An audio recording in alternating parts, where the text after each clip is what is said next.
Welcome back to the channel, and in today's video we're going to be diving into one of the most popular island nations in the EU, which is Malta. Now, Malta offers a very interesting option, not only to gain citizenship but also to gain permanent residence, and of course an option for both. So before we dive into what each of these programs look like and approximate cost as well, it is important to note that this program is not going to be for everyone. It is a higher price point. However, the EU has definitely become a name brand. So through this program, you'll get residency and also citizenship in an EU country. So like I mentioned, the price point is somewhat higher. However, this is what you are going to be finding throughout Europe. If you're looking for a lower cost program, then Latin America is going to be of much more interest for you for banking, company formations, tax residence,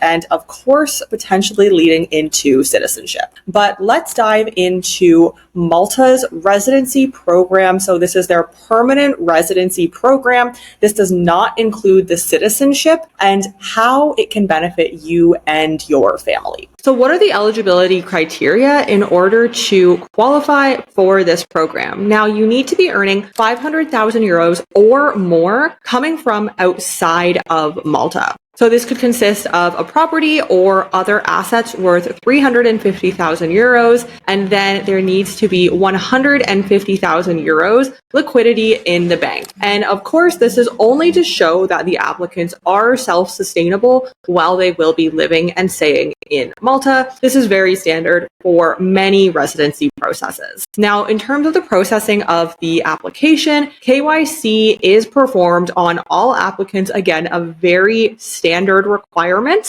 and it is performed directly by the team that we work with in Malta. So you will have direct communication with them and can share anything that may come up when they are going through your KYC and explain that in further detail. So once the KYC is successful, an engagement letter is signed, and then the process will continue. So some of the major benefits of gaining PR in Malta includes that there is no minimum stay requirement once you have obtained the PR for Malta. Up to 4 different generations of family members can apply. This is a very nice perk of this program. While typically a certain number of generations of your family can apply with you on the application, 4 generations is quite generous. You also have the flexibility to rent or to purchase a property in order to obtain PR, and the average processing time is around 7 to 8 months as it currently stands in Malta. So let's get into what some of the fees look like. Now, there are 2 options. The first that we're going to talk about is renting. The second is the purchase of a property in Malta. So if you are looking to go the renting option, you are going to need to pay 10,000 euros in rent if you're looking in the south of Malta, or 12,000 euros in rent in the north of Malta. And this is over a period of 5 years' time. You're also going to need to give a 2,000 euro donation to an NGO after approval, of course. So 2,000 euro donation will be going to an NGO and 98,000 euros to the government. So this is the contribution and administration fee. And then, of course, this is only accepted, this 98,000 euro donation, after approval. You're also going to need to show proof of having a health insurance package, and this is either going to be basic health insurance or more premium, depending on the age bracket that you qualify under, and those applicants also applying on your application. So option B is the purchase of a property. Now, in this option, it's going to be 300,000 euros in the south of Malta or 350,000 in the north of Malta. So in option A and option B, the rental and the purchase, the north of Malta is going to be a higher price point where whether you are looking to rent or buy, you are going to be paying a slightly higher fee specific to the north of Malta. There's also going to be a 2,000 euro donation to an NGO again after approval.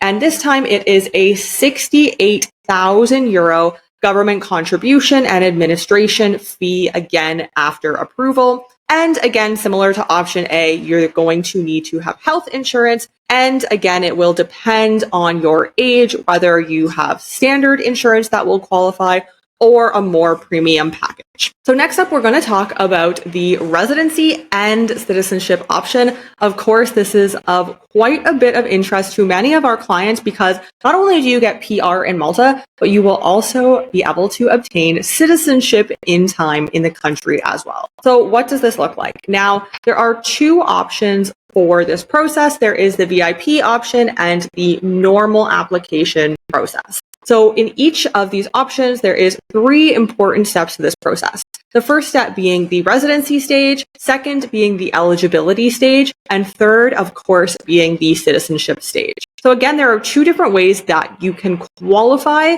for this option. The first is going to be a fast-tracked option, and this is 12 months until you obtain the citizenship in Malta. So what are you going to need in order for this faster-tracked first option? They're going to need to see 750,000 euros donation to the government, again, upon approval into this program. You're going to need a 16,000 euro rental income of a property or 700,000 euro property purchase. There's also a donation aspect to this program. So that's going to be a 10,000 euro donation to an NGO, again, upon approval. There is a $50,000 applicant fee for the applicant and any dependents that are on this application. And then as in all of the citizenship programs, there is a due diligence process. So this is around 10 to 15,000 euros for this process. If you've gone through any previous citizenship programs, such as the Caribbean, you will know that there is always a very thorough due diligence process. And this can include various different aspects, including them potentially even coming to your house. And again, health insurance is going to be required as part of this application. So the total approximate cost is going to be around €1 million.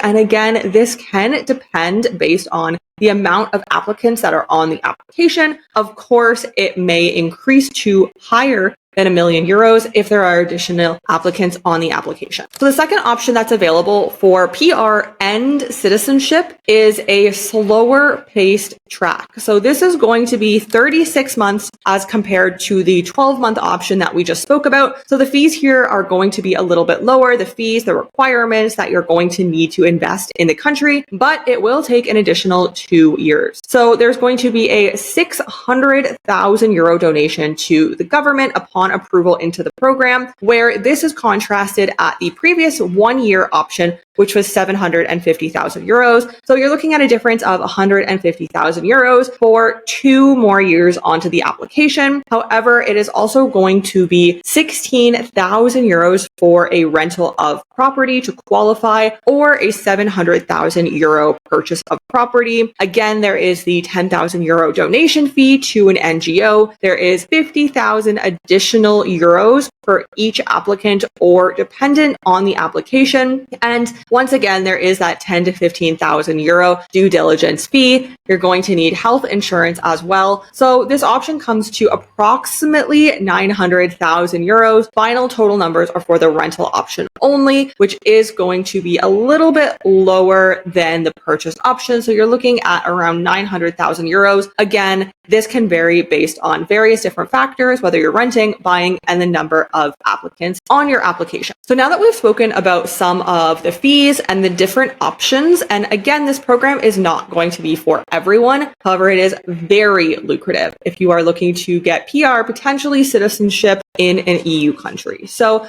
let's talk about taxes now. Malta is traditionally not very well known as a tax haven. The highest personal and corporate tax rate goes to 35%. So it's definitely not low, but there is a way through corporate tax that you can get it down to 0 to 5% of what you're paying annually. So this is done through what is called the imputation system. And again, this is only for corporate tax, not for personal. And there are a few certain details that are important when you're going to set up this structure. So this is not going to be a structure set up for somebody who is just starting out business. You're going to need a holding company. There are a few different aspects that need to be in place before you're able to take advantage of that approximate 5% tax break. So if you're interested in learning more for your established company, then reach out to us and we're happy to provide some further information on what that could look like and how you could start optimizing your taxes in a country like Malta. While we're on the topic of taxes, a very nice benefit of Malta is that there is no wealth tax, no gift tax, no tax on interest, no annual property tax,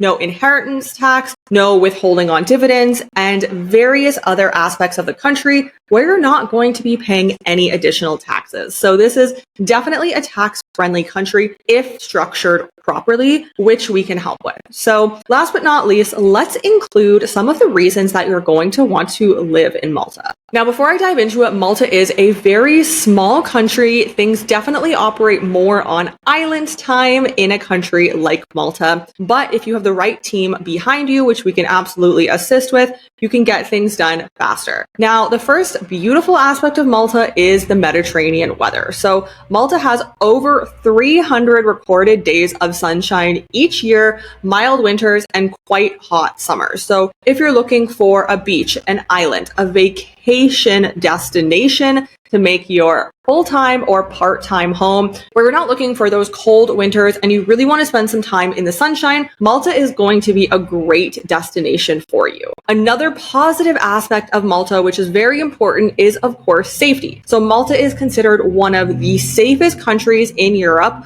with one of the lowest crime rates. Another positive aspect is healthcare. So the country has a very robust healthcare system offering both public and private healthcare options that are generally of high quality. And last but not least is the language. So Malta is an English-speaking country. English is one of its official languages, which of course makes communication with the locals and with English-speaking expats very seamless. Now again, Malta is not going to be the right answer for everybody, but now you have a breakdown of the approximate fees, the rental option, the purchase option, what PR looks like, and how you can get PR and citizenship in 1 to 3 years. Some of the benefits as well: beautiful weather, great language option with English being one of its official languages, and of course, some very advantageous tax policies. If you are interested in learning more and seeing how either this residence,